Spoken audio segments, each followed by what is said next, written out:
pardon. Pini, nili, kachotha atang pu alang liamen ke, dorson pura gohai pulo.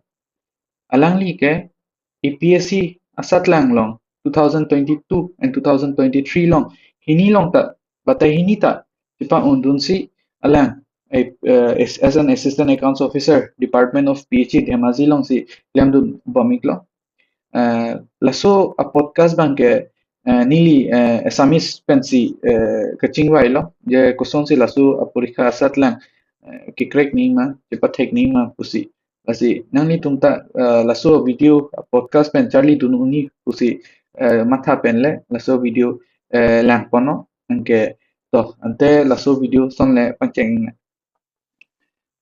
নমস্কাৰ সকলোকে আমাৰ YouTube চেনেললৈ স্বাগতম জনাইছো আজি আমি এনেকুৱা ব্যক্তি গৰাকীক লৈ আনিছো যোনে এপিএসসি পৰীক্ষা তেখেতে দুবাৰ পৰীক্ষা সফলতা লাভ কৰিব পাৰিছে আৰু তেখেতৰ নাম হৈছে দৰ্শন বুঢ়াগোহাঁই তেখেতে ধেমাজিৰ পৰা হয় আৰু তেখেতে বৰ্তমান ধেমাজি পিএইচডি ডিপাৰ্টমেণ্টৰ কৰ্মৰত হৈ আছে আৰু এনেকুৱা কোৱা যায় যে বিফলতাই হৈছে সফলতাৰ মূল মন্ত্ৰ মানে failure is a pillar of success সেইটো actual life definition to আমাৰ আগতে বহি আছে দৰ্শন বুঢ়াগোহাঁই বিভিন্ন লাইফ ষ্টেজত মই তেখেতক কেনেকুৱা কি কৰি গৈছিলে মই তেখেতক বহুত প্ৰেৰণা পালো তেখেতৰ লাইফৰ পৰা সেইবাবে আৰু তেখেতে লাইফত বহুত বিফলতা সন্মুখীন হোৱাৰ পাছতো তেখেতে কেনেকুৱা সংগ্ৰাম কৰি গৈছিলে সেইটো আমি এই এপিএসসি পৰীক্ষাত দুবাৰ সক্ষম হোৱাৰ সেইটো এটা এক্সাম্পল উদাহৰণ লৈ পেলাইহে আমি ডাইৰেক্ট এটা লাইফ এক্সাম্পল ল'ব পাৰি সেইবাবে আজি আহক আমি জানো তেখেতৰ পৰা এপিএসসি পৰীক্ষাটো কেনেকুৱা প্ৰস্তুতি চলাই গৈছে আৰু সেই প্ৰস্তুতিৰ সময়ত কেনেকুৱা তেখেতে মটিভেশ্যন ৰাখিছে আৰু ক'ৰ পৰা তেখেতে প্ৰেৰণা ৰাখিছে নমস্কাৰ দৰ্শন আমাৰ এই ইউটিউব চেনেললৈ আপোনাৰ স্বাগতম ধন্যবাদ চাৰলংকি মোক এনেকুৱা এটা সুযোগ দিয়াৰ কাৰণে মই তোমাৰ ভিডিঅ' বিলাক চাই আছো কে education you are doing a fabulous job আৰু কাৰ্বি আংলঙৰ এজন ল'ৰা হৈ এনেকুৱা এটা পদক্ষেপ লোৱাটো মই ভাবো খুবেই বেছি প্ৰেৰণাদায়ক এনেকুৱা ধৰণৰ আৰু ভিডিঅ'জ বনাই যোৱা নতুন জেনেৰেশ্যন খিনি আৰু যাতে এইসমূহ ভিডিঅ'জৰ পৰা ইনস্পায়াৰ হ'ব পাৰে শিকিব পাৰে তাৰ বাবে তুমি কাম কৰি যোৱা তাৰে মই আশা কৰিলো ধন্যবাদ দৰ্শন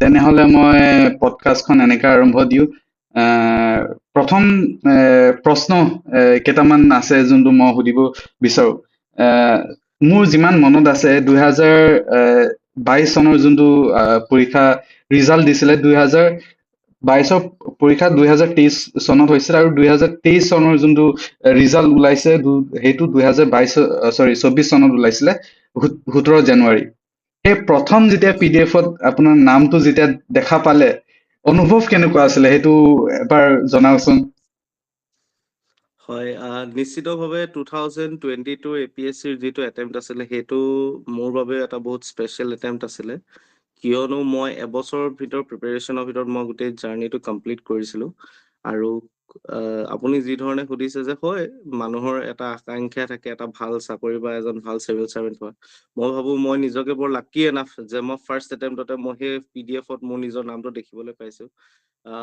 সুখী হৈছিলো নিজৰ নামটো দেখা কিন্তু হয় এটা নিজৰ মনত আছিলে যে কি ফাৰ্ষ্ট গ্ৰেড অফিচাৰ হয়তো হলে বেছি ভাল আছিলে no doubt God has its own plan আৰু সেইমতে সেই হিচাপতে চাকৰি পালো আৰু তাৰপিছত জইনিং কৰিলো এটা খুব ভাল হোলচাম এক্সপিৰিয়েঞ্চ আছিলে বুলি মই ভাবো ভাল লাগিলে চাগে একাৰণে 2023 বৰ্ষৰ যোনটো পৰীক্ষা হৈছিলে এইটো 2024 কণ্ডাক্ট হৈছিলে সেই তাত একাৰণে আপুনি দিলে চাগে ন আৰু এনেকুৱা ছেকেণ্ড টাইমো সেই জব থকা সময়ো কেনেকুৱা প্ৰিপাৰেচন প্ৰস্তুতি কেনেকুৱা চলাই গৈছিলে আৰু কেনেকুৱা তাৰমানে বহুত মানুহে ভাবে যে এই চাকৰি থাকিলে অসম্ভৱ হয় মানে এইটো এপিএসসি পৰীক্ষাটো ক্ৰেক কৰা আপুনি কেনেকুৱা সেইটো ষ্ট্ৰেটেজি ৰাখিলে সেইটো জনাওকচোন Okay, so 2020 মই চাকৰিত জইন কৰিছো 1 মাৰ্চ 2024 চনত। তাৰ পাছত সেই লগত ৰিজাল্ট দিয়াৰ পাছতে মই আমাৰ form fill up process start হ'ল, এপ্লিকেশ্যন প্ৰচেছ। মই ফৰ্ম ফিল আপ কৰিলোঁ। কৰাৰ কিছুদিনৰ পাছত মই চাকৰিত জইন কৰিছোঁ 1 মাৰ্চত। তাৰপিছত 18 তাৰিখে প্ৰিলিমছ হৈছে। কিন্তু মই সেই মাজৰ সময়খিনিত মই ইমান বৰ বেছি পঢ়িবলৈ পোৱা নাছিলোঁ। মোৰ কিয়নো কাৰণ ইমান টাইম নাছিলে, আৰু মই এনেকুৱা এটা খুব বেয়া অভ্যাস এটা হৈছিলে মোৰ। মই এটা আগৰ পৰা ইণ্টাৰভিউ দিয়াৰ পাছত মই কিতাপ পঢ়াই নাছিলোঁ। কিতাপৰ পৰা অলপ ডিটেষ্ট হৈ আছিলোঁ। আৰু তাৰ মাজতে মই ভাবো 2023 যিটো APSC প্ৰিলিমছ আছিলে, সেইটো মই মেইনলি মোৰ আগৰ যিখিনি তাৰ আগৰ এটেম্পটৰ যিখিনি মই পঢ়িছিলোঁ, সেই নলেজখিনি ইউজ কৰিয়ে মই দিছিলোঁ। আৰু সেই কম সময়ছোৱাত মোৰ এপ্ৰ'চ মেইনলি দুটা আছিলে। মই UPSC পেপাৰ কেইখন খুব মতে চালোঁ, আৰু তাৰ উপৰি মক টেষ্ট দিছোঁ, আৰু থাৰ্ড হৈছে মেগজিনসমূহ বা কাৰেণ্ট এফেয়াৰ্ছ যিখিনি আছিলে সেইখিনিৰ ওপৰত মই বেছি ফ'কাছ কৰিলোঁ। মই সেই প্ৰায় 10-15 দিনমান মই কেৱল মক টেষ্ট দিছোঁ। মই একো পঢ়া নাই, অকল মক টেষ্ট দিছোঁ। তাৰপিছত প্ৰিলিমছ ক্লিয়াৰ হ'ল। প্ৰিলিমছ ক্লিয়াৰ হোৱাৰ পিছত এতিয়া মেইনছৰ কাৰণে প্ৰস্তুতি চলাব লাগে। এতিয়া এটা বহুত ডাঙৰ চেলেঞ্জ হ'ল কি মেইনছৰ কাৰণে, কাৰণ মই চাকৰি কৰি আছোঁ আৰু চাকৰিৰ মাজে মাজে পঢ়িব লাগে। এতিয়া মেইনছৰ ক্ষেত্ৰত এনেকুৱা হ'ল, মেইনছতো মই আগৰ মোৰ যিখিনি মই ভুল কৰিছিলোঁ, মই জানো মই তাৰ আগৰ যিটো মেইনছ আছিলে, মোৰ মেইনছটো ঠিকে আছিলে, খালি এভাৰেজ মাৰ্ক এটা পাইছিলোঁ। মই বৰ বেছি ভাল হোৱা নাছিলে। সেইকাৰণে তাৰ আগৰ এটেম্পটৰ যিসমূহ ভুল আছিলে, মই সেই ভুলখিনি মই লিষ্ট আউট কৰিছোঁ। আৰু সেই হিচাপত নেক্সট মেইনছৰ কাৰণে মই প্ৰাইমেৰীলি মই আনচাৰ ৰাইটিঙৰ ওপৰত ফ'কাছ কৰিছোঁ। মই ইমান বৰ বেছি পঢ়া নাই, কাৰণ কেলে মই জানো বেছি পঢ়ি থাকিলে হয়তো মই সেই নলেজখিনি মই ইউজ কৰি মই আনচাৰ্ছত হয়তো ভৰাব পাৰিম নে নাই সেইটো মই চিয়'ৰ নাছিলোঁ। সেইকাৰণে মই from the very first day towards the preparation for next mains, মই কেৱল আনচাৰ লিখিছোঁ। মই অলমষ্ট 30 to 40 days মই পুৰা এক্সাম দিছোঁ। 6 ঘণ্টা সদায় এক্সাম লিখিছোঁ। মই ঘৰতে নিজৰ ফালৰ পৰা মই মক টেষ্ট দিছোঁ। সেইখিনি মই ভাবো খুব বেছি হেল্প কৰিলে, কাৰণ মেইনছত আমি জানো কেৱল নলেজ থকাটোৱে মেইন কথা নহয়। টাইমত সেই আনচাৰসমূহ আমি কিমান ৰিকালেক্ট কৰিব পাৰিছোঁ আমাৰ নলেজখিনি, আৰু সেইখিনি কিমান ষ্ট্ৰাকচাৰ্ড হিচাপে এটা ফৰ্মেটত আমি বনাই পিনে আমি উপস্থাপন কৰিব পাৰিছোঁ, সেইটো আটাইতকৈ ডাঙৰ কথা। আৰু মই ভাবো মোৰ আগৰ এটেম্পটৰ আৰু তাৰ পিছৰ এটেম্পটৰ কাৰণে মই যিখিনি মই পঢ়িছিলোঁ, প্ৰাইমেৰীলি মই যিখিনি টেষ্ট দিছিলোঁ, মই ইমান বৰ বেছি পঢ়া নাছিলোঁ। সেই টেষ্টসমূহে মোক বহুত বেছি সহায় কৰিলে। তাৰপিছত ভাবিছিলোঁ মেইনছ তাত যোৱাবাৰতকৈ এইবাৰ অলপমান ভাল হৈছিলে মেইনছ, চ' এক্সপেক্ট কৰি আছিলোঁ যে মেইনছতো ক্লিয়াৰ হ'ব। তাৰপিছত আল্টিমেটলি মেইনছো ক্লিয়াৰ হ'ল। মেইনছ ক্লিয়াৰ হোৱাৰ পিছত ইণ্টাৰভিউৰ কাৰণে আছিলে সময়। ইণ্টাৰভিউ 1 মাহ সময়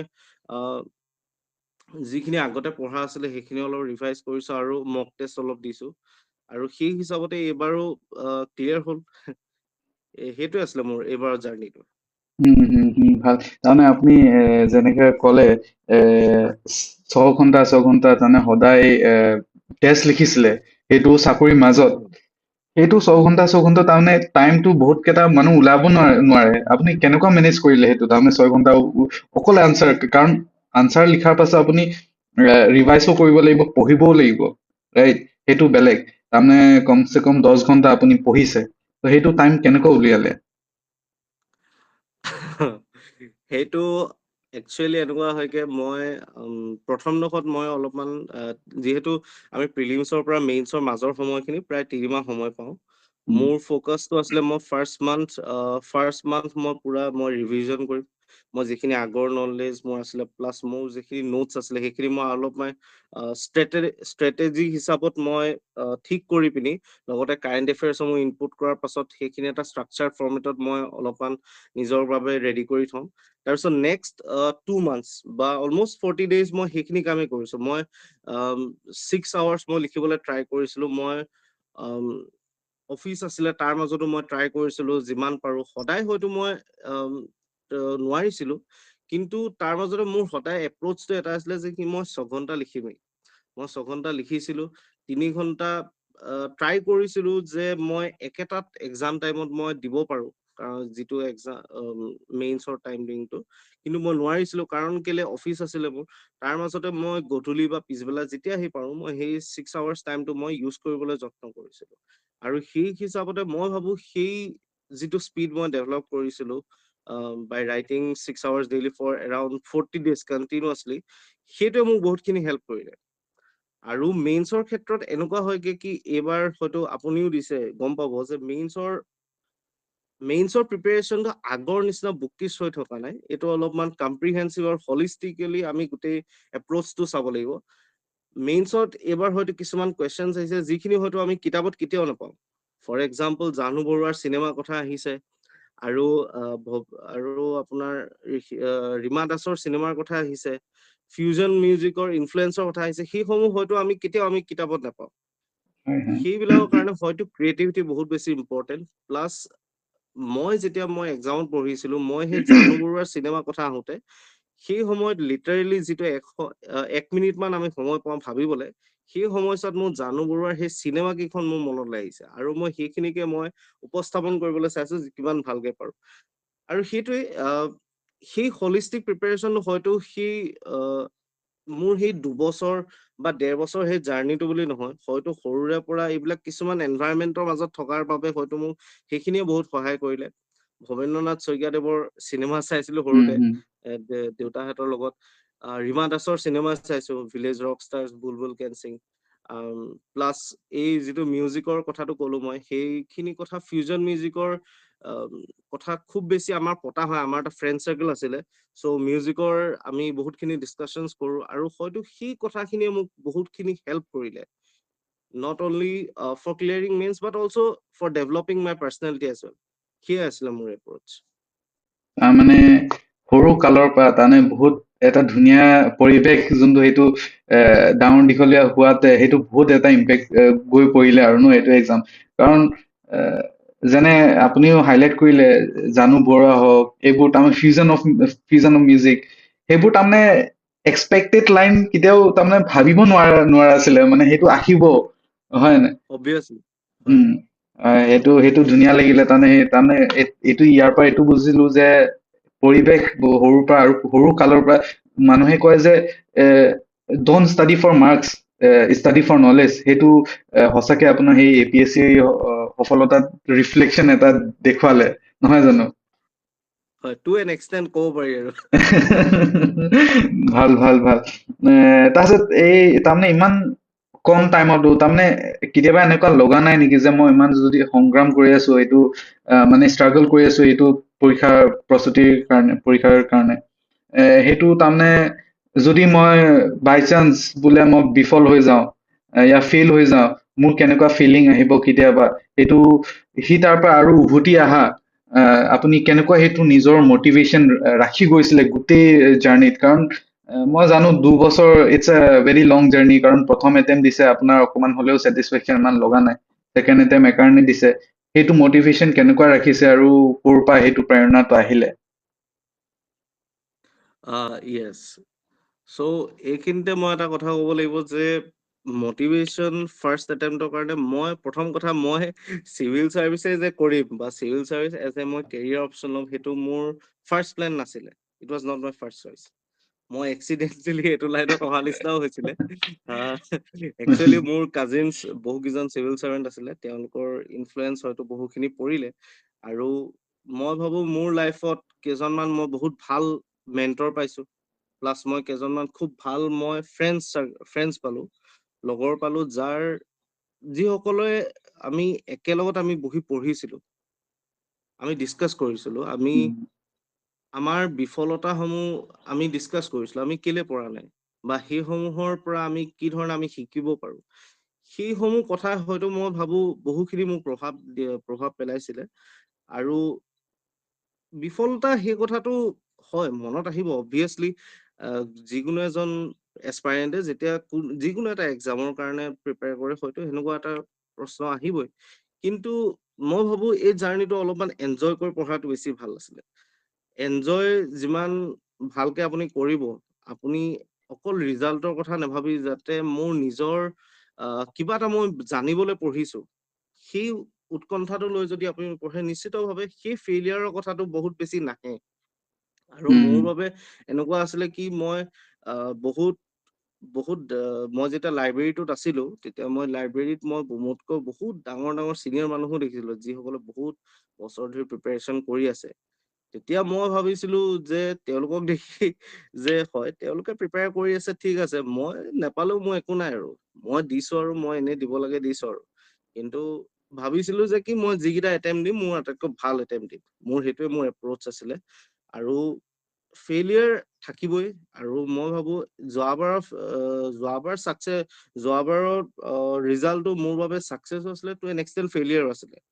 আৰু এইবাৰো হয়তো মই একেটা পোষ্ট পালো, সেইকাৰণে মই ভাবো মই কমপ্লিটলি ছাকচেছফুল হয়। এটা এক্সটেণ্ডত ভাল যে কি মই যোৱাবাৰতকৈ মোৰ মেইনছৰ মাৰ্কছ অলপমান ভাল হৈছে, অলমষ্ট 15 to 20 মাৰ্কছ মোৰ ইম্প্ৰুভাইজ হৈছে।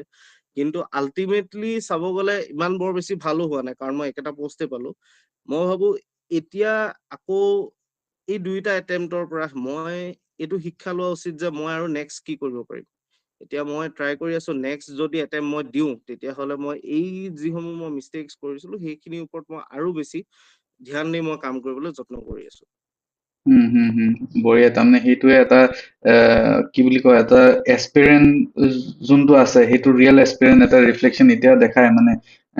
আৰু সেইটো মটিভেশ্যনটো এতিয়াও আছে মানে। সেইটো এনেকুৱা কোনটো পোষ্ট আছে, ACS নে APS, কোনটো তাৰমানে বিচাৰি আছে যে আপুনি সেইটো পাব লাগে, তাৰপিছত উকিয়াল ফুল ষ্টপ? একচুৱেলি সেইটো বুলিও নহয়, মই ট্ৰাই কৰি আছো এটা ভাল, অবভিয়াছলি APSCৰ কাৰণে যেতিয়া প্ৰিপাৰেচন কৰে, মষ্ট অফ দ্য পিপল তেওঁলোকৰ ফাৰ্ষ্ট চইচে ACS থাকে, আৰু সেই হিচাপত মোৰো আছে। কিন্তু মই ট্ৰাই কৰি আছো UPSCৰ কথা ভাবিবলৈ। UPSC মই এটেম্পটকেইটা অলপমান চিৰিয়াছলি দিবলৈ বিচাৰি আছো। আৰু সেই হিচাপত অলপমান UPSC বা চেন্ট্ৰেল লেভেল চাৰ্ভিচত মই যাবলৈ মোৰ বেছি ইণ্টাৰেষ্ট আছে। নট ডেট ষ্টেট চাৰ্ভিচ বেয়া হয়, ষ্টেট চাৰ্ভিচো বহুত ভাল। বহুকেইজন চিভিল চাৰ্ভেণ্ট মোৰ নিজৰ কাজিনছক মই দেখিছো ষ্টেট চিভিল চাৰ্ভিচত আছে, তেওঁলোকে বহুত ভাল ভাল কাম কৰি আছে। আৰু তেওঁলোকৰ পৰা মই বহুতখিনি ইনস্পিৰেশ্যন পাওঁ। কিন্তু চেন্ট্ৰেল লেভেলত যেতিয়া এটা ৱাইডাৰ এৰিনাত বা এটা ব্ৰডাৰ স্ফিয়াৰত যেতিয়া কাম কৰিব পাৰিম, হয়তো মই ভাবো মোৰ নিজৰ কন্ট্ৰিবিউশ্যনখিনি মই বৰ বেছি ভালদৰে আগবঢ়াব পাৰিম। প্লাছ মোৰ নিজৰ পাৰ্চনেলিটি আৰু মই ভাবো খুব বেছি বিকশিত হ'ব বুলি মই আশা ৰাখিছো। আশা কৰিছো আপুনি সফলতা UPSCটো পায়, আৰু খুবেই শুভেচ্ছা থাকিলে। আৰু তাকে, আৰু এতিয়া নেক্সট প্ৰশ্নটো মই এইটো সুধিব বিচাৰিছো, কাৰণ সেইটো মোৰ মনত আছে। আমাৰ 11th ষ্টেণ্ডাৰ্ড 12th ষ্টেণ্ডাৰ্ড যেতিয়া আমি আছিলো, Yes. তেওঁৰ ৰুম তাৰমানে মোৰ অপজিট চাইডত আছিলে। মোৰ ৰুম, আমি NPS-ত আছিলো। সেই তাত তাৰমানে সদায় স্পেচিফিকলি আমাৰ কাৰণে নিউজ পেপাৰ অনা হয় মানে। সদায় তেখেতে তাৰমানে আহি পেলাই মোক সোধে, এই চাৰ্লক, আজি নিউজ পেপাৰত কি কি পঢ়িলা কোৱাচোন। তাৰমানে সৰুৰ পৰা এটা এনভাইৰনমেন্ট এটা আছিলে বাৰু দেই। মোৰ এতিয়াও মনত আছে, সদায় তাৰমানে নিউজ পেপাৰ, সেই তেতিয়াৰ পৰা আমাৰ নিউজ পেপাৰৰ কথা ডিছকাছ হয়, আজি এইসমূহ পঢ়িলো, এইসমূহ পঢ়িলো। সেইকাৰণে সেইটো কাৰেণ্ট এফেয়াৰ্ছ সেইটো সময়ৰ পৰা আমি যেতিয়া পঢ়ি আহিছিলো, সেই তেতিয়াৰ পৰা আৰু আজিৰলৈকে কিমান ইম্প্ৰুভমেন্ট দেখা গৈছে ইন ইয়ৰ নলেজ।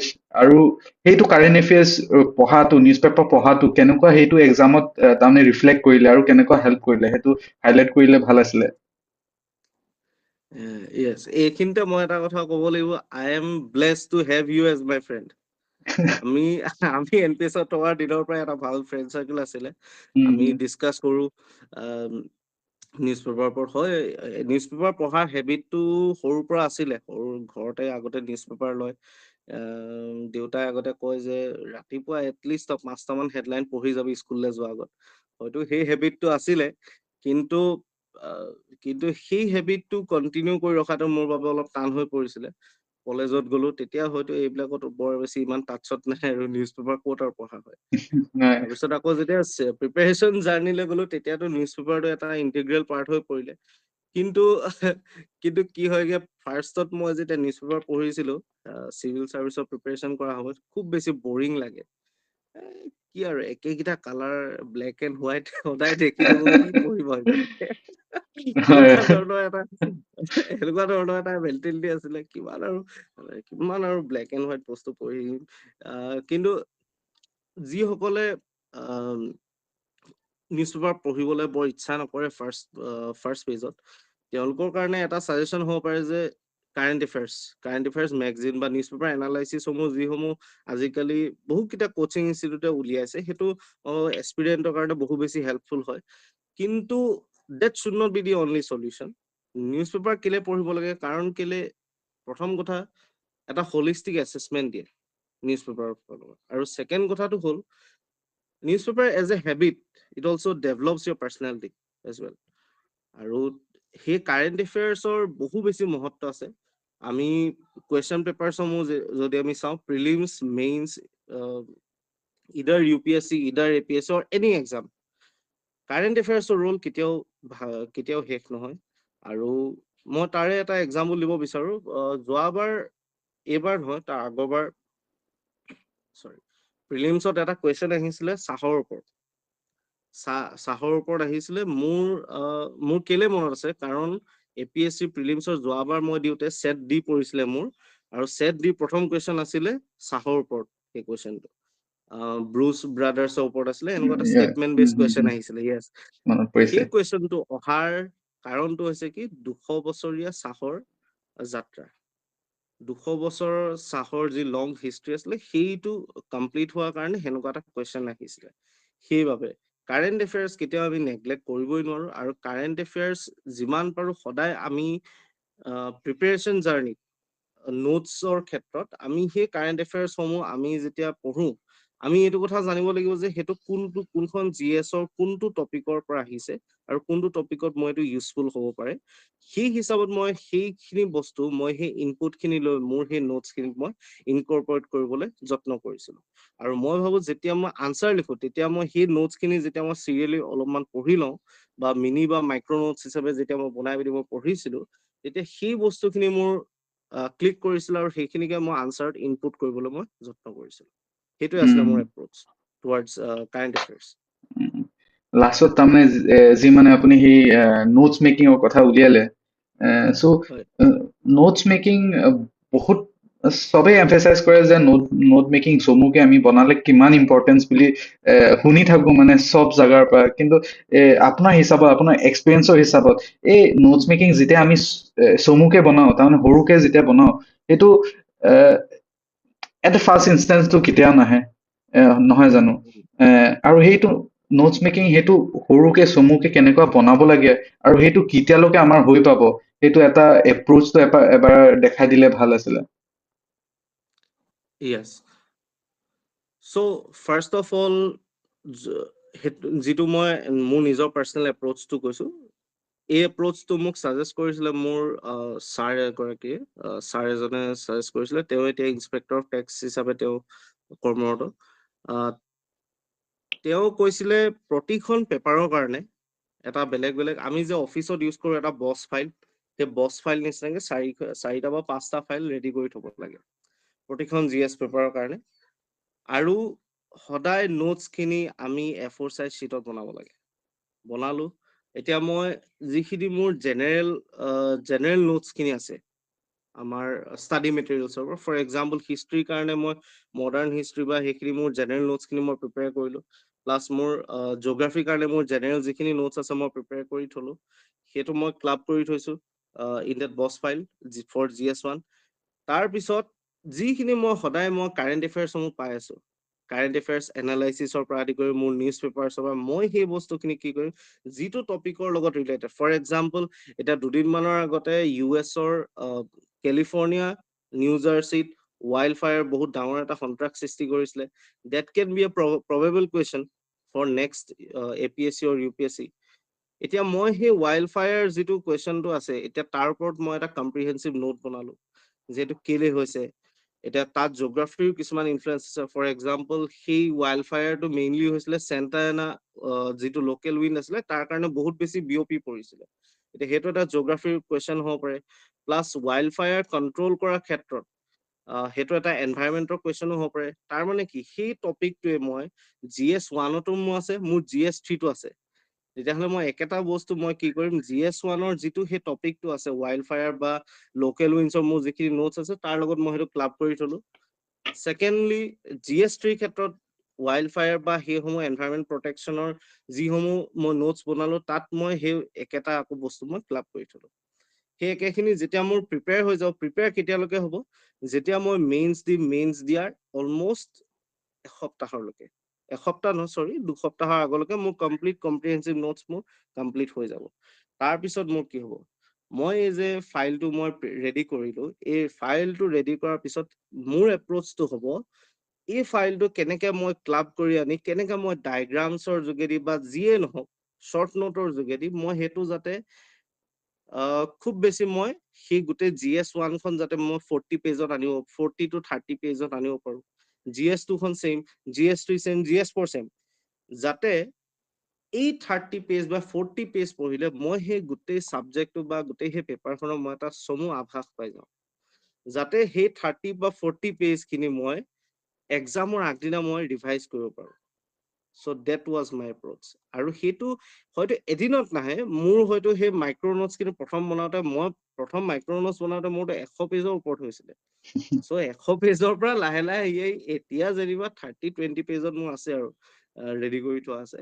চ' সেইটো উইথ টাইম আহি যাব। আৰু সেইটোৱে, এইটো জাৰ্ণিৰ বিষয়ে আটাইতকৈ ডাঙৰ বিউটিটো সেইটো, ইউ লাৰ্ণ ফ্ৰম এক্সপিৰিয়েঞ্চ। এদিনত কেতিয়াও মানুহ এটা চক্ৰেটিছ বা এৰিষ্টটল হ'ব নোৱাৰে এইখিনি বস্তু হয়। কৰি পিনে। কিন্তু হয়তো উইথ টাইম সেই কথাখিনি যেতিয়া ময়ো প্ৰথমতে জনা নাছিলো, মই প্ৰথম যেতিয়া এইটো জাৰ্ণি ষ্টাৰ্ট কৰিছিলো, মই চবৰ পৰাই মই ইনপুট লওঁ যে এইটো কি উম, কৰিব লাগে, এইটো কি কৰিব লাগে, চবেই বেলেগ বেলেগকে কয়, মই চবৰ কথা শুনি মই চব কৰিবলৈ ধৰিছিলো। কিন্তু লাষ্টত মই গম পালো যে নহয়, নিজৰ এটা এপ্ৰ'চ থকা দৰকাৰ, আৰু এই এপ্ৰ'চটো এইটো এনেকুৱা হ'ব লাগে, আৰু সেইটোৱে আছিলে, সেইখিনি উম, আছিলে নোটছৰ কথা।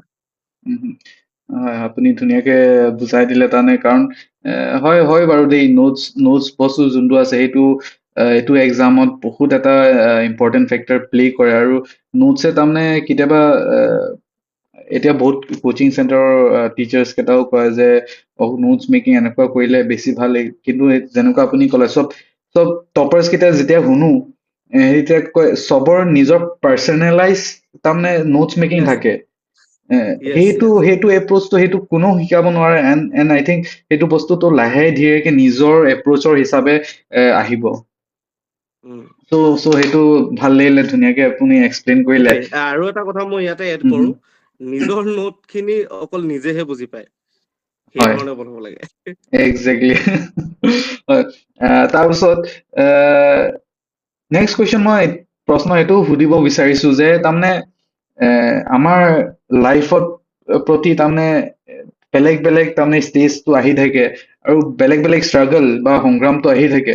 আৰু আপোনাৰ লাইফত এনেকুৱা কোনটো ষ্টেজত য'ত লাইক আহিলে, য'ত মানে এটা এনলাইটেন কৰিলে যে অ'কে, মানে I have to reach to this point, তাৰপিছত মোৰ চাগে অকণমান ছেটিছফেকশ্যন আহিব। আৰু সেইটো মুভমেন্টৰ পাছত আপোনাক কেনেকুৱা এজ এ পাৰ্চনেলিটি কেনেকুৱা আপোনাক ডেভেলপ কৰিলে, কেনেকুৱা চেঞ্জ কৰালে, সেইটো এবাৰ জনাওকচোন। সেনেকুৱা মমেণ্ট মেইনলি এটা দুটাই আছিলে মোৰ লাইফত। এতিয়ালৈকে ইমান ডাঙৰো হোৱা নাই, কিন্তু এতিয়ালৈকে যিমানখিনি এক্সপিৰিয়েঞ্চ হৈছে আৰু ফাৰ্ষ্ট মমেণ্টটো আছিলে যেতিয়া মোৰ দেউতা ঢুকাইছিলে 2017 চনত। তেতিয়া তুমি আৰু আমি একেলগতে আছিলো, আমি তেতিয়া ক্লাছ 12ত আছিলো। চ' তেতিয়া সেইটো তাৰ আগলৈকে অলপমান মোৰ বেলেগ এটা এপ্ৰ'চ আছিলে লাইফৰ প্ৰতি বুলি নহয়, মই যিখিনি কাম কৰো অলপমান ধেমেলীয়া স্বভাৱে হ'ব আৰু এইবিলাক। তাৰ পিছৰ পৰা অলপমান চিৰিয়াছলি ল'বলৈ ধৰিছো, কাৰণ গম পালো মা আছে, আৰু মায়ে মেইনলি ইয়াতে তেওঁ ইয়াত ধেমাজিত থাকে, তেওঁ নিজৰ চাকৰিৰ লগতো ব্যস্ত। মোৰ নিজৰ এটা পাৰ্চনেল ৰেচপনচিবিলিটি আহি পৰিছিলে যে মই নিজৰ ষ্টাডিজ খিনিৰ লগত একাষ্টমড হৈ মোৰ নিজৰ ফিউচাৰৰ কথা মই ভাবিবলৈ মই ট্ৰাই কৰিছিলো। সেইটো এটা ডাঙৰ এটা মমেণ্ট আছিলে। আৰু ছেকেণ্ড মমেণ্টটো আছিলে মই যেতিয়া মোৰ খুব ভাল লগৰ এজন আছিলে, 2022 মই প্ৰিপেৰেশ্যন কৰাৰ সময়ত মই তেওঁক হেৰুৱালো। বহুত দুখৰ মমেণ্ট আছিলে সেইটো সময়ত 2022 ডিচেম্বৰত মই তেতিয়া প্ৰিপেয়াৰ কৰি আছো। খুব ভাল লগৰ, কলেজৰ লগৰ মই হেৰুৱালো। তেতিয়া গম পালো যে ফ্ৰেণ্ডছ বা আমাৰ ওচৰত থকা মানুহখিনিৰ ইম্পৰ্টেঞ্চ কিমান। তেতিয়াৰ পৰা মই বেছি লগৰ, মই যে ফাৰ্ষ্টত মেনশ্যন কৰিছিলো ফ্ৰেণ্ড চাৰ্কেলটো ইম্পৰ্টেঞ্চ কেনেকুৱা হ'ব লাগে বা এটা পিয়াৰ গ্ৰুপ থকা কেলে বেছি ইম্পৰ্টেণ্ট হ'ব লাগে, সেই তাৰ পিছৰ পৰা আমাৰ বেছি মোৰ প্ৰিপেৰেশ্যন জাৰ্ণিত মোৰ লগত থকা মোৰ সেই ফ্ৰেণ্ডছ বা আমাৰ সেই পিয়াৰ চাৰ্কেলটোৰ মাজত ক্ল'জনেছটো আৰু বেছি বাঢ়িলে। আৰু নেজানো এতিয়া নেক্সট কি হ'বলৈ গৈ আছে, কিন্তু ট্ৰাই কৰো যাতে সেইসমূহ যিটো লাইফ টাৰ্নিং মমেণ্ট আছিলে সেইসমূহৰ পৰা যাতে মই কিবা এটা লৈ শিকিব পাৰো। আৰু ট্ৰাই কৰি আছো এতিয়াও সেইসমূহৰ পৰা শিকিবলৈ, এতিয়াও ভাবো আৰু কিবা কৰিব পাৰি নেকি, সেয়াই আৰু। এইকাৰণে মই সকলোকে এবাৰ আকৌ তাৰমানে ৰিকল কৰিব বিচাৰিছো যে প্ৰথমতে মই কৈছিলো যে ইন্ট্ৰডাকশ্যনত, এইকাৰণে মই তেখেতৰ পৰা বহুত কেইটা বস্তুত প্ৰেৰণা পাওঁ। কাৰণ তেখেতে বহুত তাৰমানে লাইফত বেলেগ বেলেগ ফেজ তেখেতে দেখিছে, তাৰ পাছতো সেই বিফলতাৰ মাজতো আৰু বহুত তাৰমানে কি কওঁ, এক্সপ্লেইন কৰিব পাৰা নাই মানে। তাৰপাছতো তেনেকে কেনেকে উঠি আহিছে, সেইটো তাৰমানে এটা বহুত প্ৰেৰণাৰ কথা হয়। এইকাৰণে এইটো মই বুজো যে তেখেতৰ পৰা এনেকুৱাই প্ৰেৰণা লব লাগে, যেনেকুৱা এইটো ভিডিঅ' চাগে আপোনালোকে এতিয়া চাই আছে, যে লাইফত কেতিয়াও তলত পৰিলে উঠি আহিব লাগে আছে লাইন, আৰু you have to grow' stronger and stronger every day, সেইটো তেখেতে ধুনীয়াকে হাইলাইট কৰিলে। বাৰু দেই, মই আৰু লাষ্ট এটা কুৱেশ্যন আপোনাক সুধিব বিচাৰিছো, অকমান দীঘলীয়া হৈ গৈছে, অলৰেডি 31 মিনিটছ হৈ আছে। চ' এতিয়া ডিউৰিং এইটো এক্সামিনেশ্যনৰ মাজত তাৰমানে বহুত কেইটা মই শুনি থাকো এক্সপিৰিয়েঞ্চৰ ভিতৰত যে হেল্থ এটা ক্ৰাইচিছ হৈ যায়, তাৰমানে এইটো খুব এটা দীঘলীয়া জাৰ্ণি, এটা কিছুমানৰ সৰু কম সময়তে ক্ৰেক হৈ যায়, কিন্তু মেজৰিটি অফ দ্য পিপল যোন থাৰ্ড এটেম্প ফৰ্থ এটেম্পৰলৈকে গুচি যায়, বহুত দীঘলীয়া এটা জাৰ্ণি হৈ যায়। তাৰ মাজত হেল্থৰ কেনেকুৱা তাৰমানে আপোনাৰ কেনেকুৱা ৰাখিছিলে হেল্থ, নিজৰ হেল্থটো তাৰমানে যাতে এক্সামৰ কাৰণে ভালকে প্ৰিপেয়াৰ হৈ থাকক, কাৰণ অকল মেণ্টেল হেল্থটো নহয়, ফিজিকেল হেল্থো বহুত ইম্পৰ্টেণ্ট এইটো এক্সামৰ কাৰণে। আপুনি কেনেকুৱা মেইনটেইন কৰিছিলে সেইটো বাবে? সেইটো এটা বহুত টান কুৱেশ্যন এটা সুধি দিলা। একচুৱেলি মোৰ প্ৰিপেৰেশ্যন জাৰ্ণিত মই খুব হেল্থৰ প্ৰতি আটাইতকৈ আনকনচিয়াছ মানুহটো ময়ে আছিলো মোৰ লগৰখিনিৰ মাজত। এতিয়াও হয়তো মানুহে দেখিলে ক'ব যে ইয়াৰ হেল্থটো ভাল নহয়, কিন্তু বাট জোকছ এপাৰ্ট, ট্ৰাই কৰিছিলো। মেইনলি ফিজিকেল হেল্থতকে মেণ্টেল হেল্থটো বেছি ইফেক্ট কৰে। কাৰণ এনেকুৱা এটা এছপাইৰেণ্ট বিলাক, চিভিল চাৰ্ভেণ্ট এছপাইৰেণ্ট, এই কথাখিনি মই দুদিনমান আগত আৰু এগৰাকী চিভিল চাৰ্ভেণ্টৰ লগত মই কথা পাতি আছিলো, তেতিয়া তেওঁ এইটো কথা কৈছিলে যে কি চিভিল চাৰ্ভেণ্ট এছপাইৰেণ্টৰ আটাইতকৈ ডাঙৰ এটা কাৰ্চ কি, ইউ মিছ ইয়ৰ জলি ডেইজ, ইউ মিছ ইয়ৰ ইউথফুল ষ্টেজ। 25, 26, 27ত যিটো সময়ত মানুহে ভাবে যে আটাইতকৈ বেছি এনজয় কৰিম, আটাইতকৈ বেছি পাৰ্টি কৰিম বা সেই ধৰণে ঘূৰিম মেলিম, সেই বস্তুটো হয়তো চিভিল চাৰ্ভেণ্ট এছপাইৰেণ্ট বিলাকে হেৰুৱাই দিয়ে। হয়তো সেইটো কাৰণে এটা মেণ্টেল হেল্থ এফেক্ট কৰে। আৰু মোৰ ক্ষেত্ৰত মই মেণ্টেল হেল্থটো মেণ্টেল আৰু ফিজিকেল হেল্থটো এনেকুৱা আছিলে, মই ট্ৰাই কৰিছিলো পিছৰ ফাললৈ মই কেইদিনমান মই জিমলৈও গৈছিলো। আৰু মেণ্টেল হেল্থৰ ক্ষেত্ৰত মোৰ লগৰ কেইজন খুব বেছি ভাল আছিলে। মই যাৰ ওচৰত মই কোচিং লৈছিলো, মোৰ দাদা। আৰু যিকোনো সময়তে যেতিয়াই মই কল কৰো তেওঁক, বা মোৰ বাও আছিলে, বা ভিনদেউ বৌ, তেওঁলোক গোটেই কেইজন মোৰ কাৰণে বহুত বেছি ছাপৰ্টিভ আছিলে। কাৰণ তেওঁলোকৰ প্ৰতিজনৰ জাৰ্ণিটো বেলেগ বেলেগ আছিলে। আৰু প্ৰতি সেই 4জনৰ জাৰ্ণিটো যেতিয়া মই শুনিছিলো, তেওঁলোকৰ পৰা যেতিয়া মই সেই কথাখিনি বুজিছিলো যে এইটো এনেকুৱা হলেহে হয়, সেইটো মই ভাবো মোক বহুত বেছি হেল্প কৰিছিলে। আৰু মেণ্টেল বহু সময়ত এনেকুৱাও লাগিছিলে যে কি একো চিয়ৰিটি নাই, পাম নেপাম একো নাই, এৰিয়ে দিওঁ আৰু কিমান আৰু পঢ়ি থাকিম, এনেকুৱা এটা ফেজ আহি যায়গে।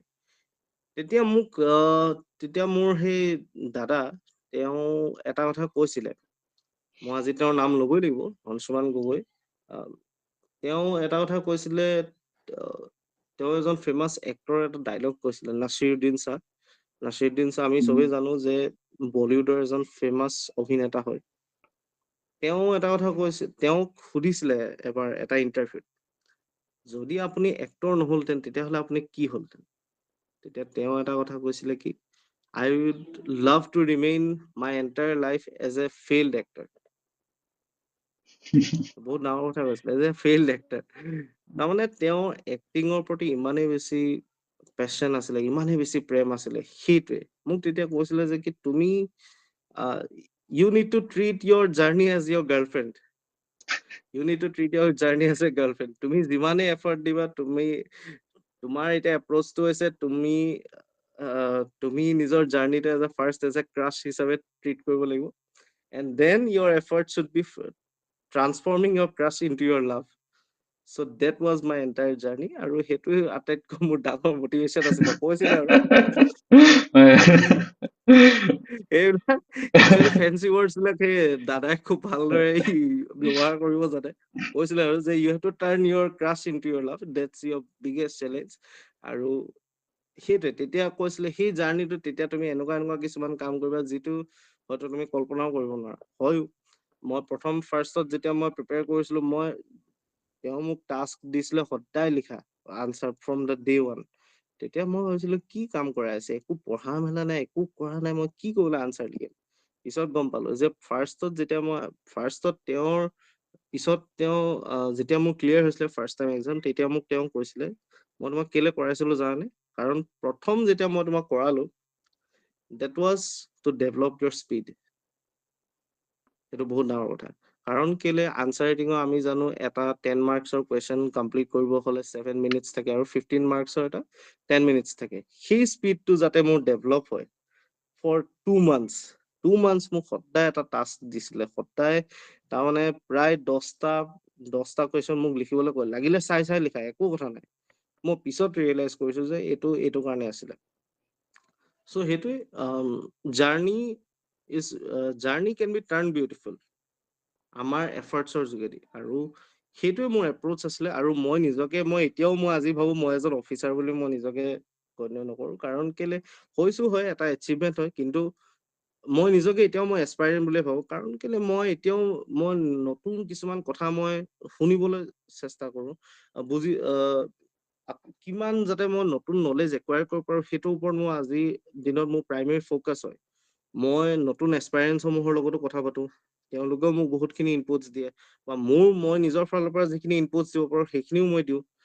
আৰু সেইটোৱে balancing out your journey along with your physical, mental health and everything, আপোনাৰ চৌপাশ, আপোনাৰ এনভাইৰনমেণ্ট, আপোনাৰ ফ্ৰেণ্ডছ, ফেমিলি, এভৰিথিং, সেইটোৱে এই জাৰ্নিটো এটা বহুত ডাঙৰ কথা, আৰু যিটো আমি সকলোৱে বুজি উঠা উচিত।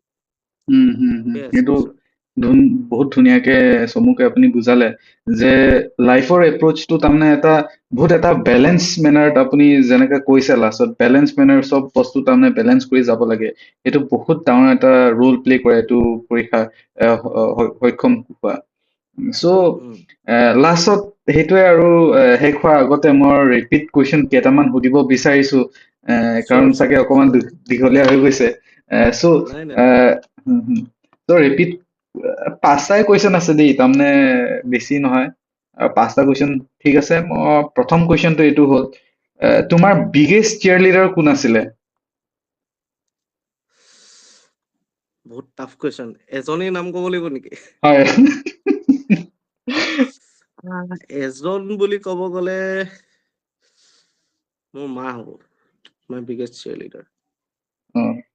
ধুনীয়া। আপোনাৰ ফেভৰেট বুক? ফেভৰেট বুক, কিতাপ ইমান পঢ়া নহয়, সেইটো এটা ডাঙৰ কুৱেশ্যন সুধি দিলে।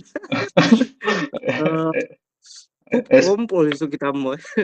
এছপাইৰেণ্ট এজনে কিন্তু এনেকুৱা ক'লে আকৌ ফেভৰেট বুক খুব পঢ়িছে, কিন্তু বুকৰ নামটো মনত থকা নাই চাগে। একচুৱেলি কথাটো কি হয়, মই পঢ়া বস্তুটো ইমান বৰ বেছি ভাল নাপাওঁ। পঢ়িব লাগে কাৰণে পঢ়ো আৰু কিন্তু খুব কম কিতাপ পঢ়িছো মই একচুৱেলি কম কিতাপ পঢ়িছো খুব এতিয়া মনলৈ অহা নাই নেক্সট কুৱেশ্যনটো সুধিব আপুনি খুব এটা কন্ট্ৰাডিক্টৰী ষ্টেটমেন্ট দি দিলে মানে খুব নলেজ গেইন কৰিব ভাল পায় কিন্তু বুকছৰ নাম মনত পৰা নাই মানে সেইটো সেইটো এটা একো নাই প্ৰব্লেম ইছ্যু নেক্সট এটা দি আছে নেক্সট কুৱেশ্যন এটা সুধো চবতকে আটাইতকে ডাঙৰ ৰোল মডেল কোন আছিলে আপোনাৰ জীৱনত my parents great and also my grandfather খুব বহুত খিনি বস্তু শিকিব পালে আৰু খুব খিনি ৰিফ্লেকশ্যন সেইটো আজিও দেখা পাওঁ চিন্স চাইল্ডহুড বহুত কেইটা শ্বেয়াৰ কৰিছো চ' মই সেইটো ৰিফ্লেকশ্যন এতিয়াও দেখা পাওঁ তোমাৰ কিবা হ'ব ঠিক আছে মই নেক্সট yes কুৱেশ্যন হয়তো কিছুমান বহুত টাফ চিটুৱেশ্যনৰ পৰা আহিছিলো চাইল্ডহুডটো বহুত বেছি স্মুথ নাছিলে মোৰ আৰু সেইসমূহ হয়তো এক্সপিৰিয়েঞ্চৰ পৰা আজি যিমানখিনি এইটো দিনলৈ পাইছো যে ঘৰত পইচা এটকা নোখোজাকে মই আজি চলি থাকিব পাৰিছো এইটো ভাবো এটা বহুত দীঘলীয়া জাৰ্ণি আছিলে মোৰ বাবে গ্ৰেট চ' ফেভৰেট মুভি এটা ফেভৰেট মুভি বহুত কেইখন আছে ন মুভি খুব চাওঁ I would say 3 Idiots. That's great. That's fantastic movie. খুব এটা ধুনীয়া মুভি হয় লাষ্টত ফেভৰেট মিউজিক তাৰমানে গান কোনটো গান শুনি ভাল পায় মই জানো যে আপুনি বহুত ধুনীয়া গানো গায় এটা ফেভৰেট মিউজিক বহুত আন এটা ডিফিকাল্ট কুৱেশ্যন আজি চাৰলংকিয়ে এটাকে মানে প্ৰিপেয়াৰ হৈ আহিছে ইয়াক আজি ডিফিকাল্ট কুৱেশ্যন সুধিবই লাগিব টান চ' এটা গান বুলি ক'লে এইটো জাষ্টিচ কৰা নহ'ব মই আজিলৈকে যিমানখিনি গান শুনিছো বহুত কেইজন শিল্পীৰ গান শুনিছো হিন্দী অসমীয়া লোকেল আমাৰ থলুৱা মিউজিক কিছুমানো শুনিছো কাৰণ মিউজিকৰ প্ৰতি মোক খুব বেছি এটা কি বুলি ক'ম মোৰ খুব বেছি এটা কানেকশ্যন আছে এট্ৰেকশ্যন আছে মিউজিক সৰুৰ পৰা শুনি আহিছো বিট ফ্ৰম অসমীয়া ক'ব গ'লে ভূপেন হাজৰিকাৰ পৰা আদি কৰি জুবিন গাৰ্গ পাপন নতুন আৰ্টিষ্ট যদি কওঁ সানিধ্য ভূঞা বিশ্বজিৎ শইকীয়া বহুতৰে গান শুনিছো হিন্দীও গান শুনিছো সেইকাৰণে এজন হয়তো ব্যক্তি বা এটা গান ক'বলৈ হয়তো মোৰ টান হ'ব কিন্তু যদি জনৰা হিচাপে চাব যাওঁ তেনেহ'লে নিশ্চিতভাৱে ছফ্ট মিউজিক খুব শুনি ভাল পাওঁ ঠিক আছে ৰিপিট ফায়াৰ কুৱেশ্যনটো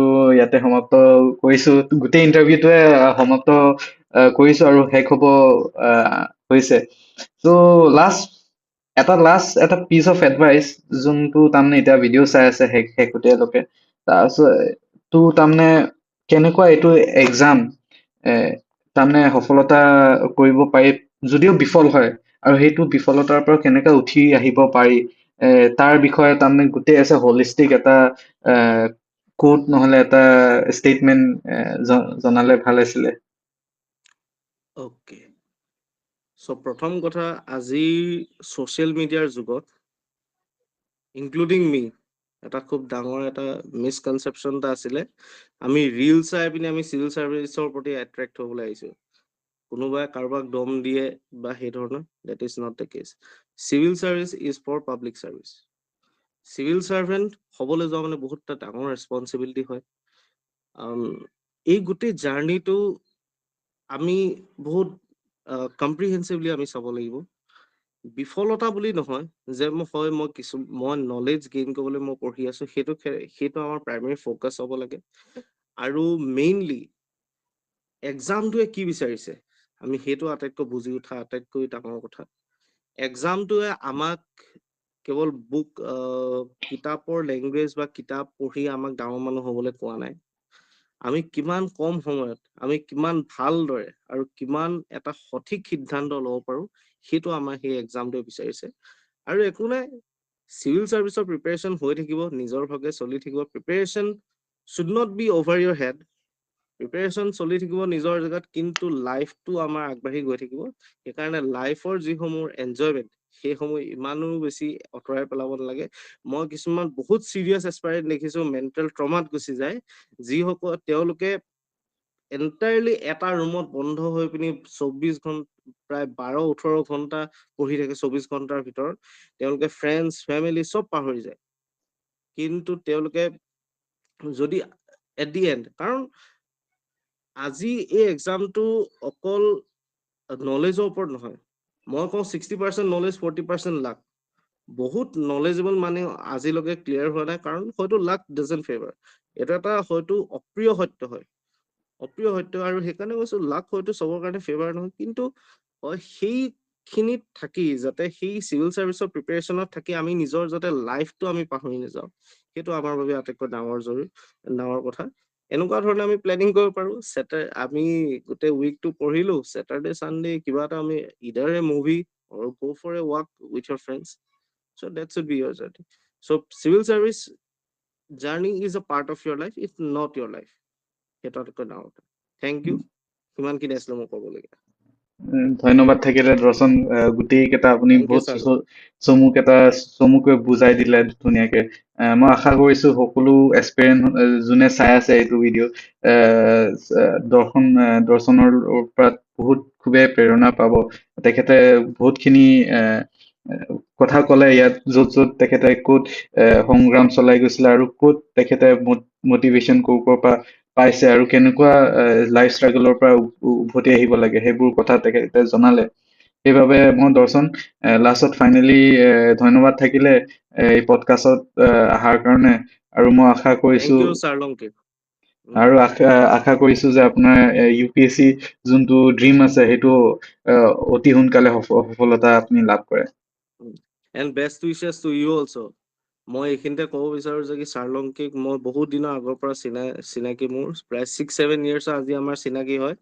চাৰলংকিক ময়ো জানো, he is also' a very good aspirant, he is doing well good in his life. আৰু চাৰলংকিৰ পৰা ময়ো বহুতখিনি শিকিছো। আজি সেইখিনি মই কথা এডমিট কৰিবই লাগিব। কেনেকে এটা শান্তশিষ্ট মানুহ হৈ পিনি কি ধৰণে এটা গুড লিডাৰশ্বিপ এট্ৰিবিউট তেওঁ দাঙি ধৰিছে, সেইখিনি বস্তু মই দেখিছো। সেইকাৰণে মই এস্পাইৰেণ্টক ক'ব বিচাৰো যে কি চাৰলংকিৰ কাৰণেও আই উড ছাজেষ্ট তুমি নিজৰ লাইফৰ ওপৰতো এটা পডকাষ্ট কৰা খুব বেছি ভাল। That is also' important. কাৰণ প্ৰতিজন লাইফত আজি মই হয়তো কিবা এটা এচিভ কৰিছো, সেইটো কি বেচাই, কিন্তু এচিভ নকৰা বা তুমি একো এচিভ নাই কৰা বুলি মই নকওঁ।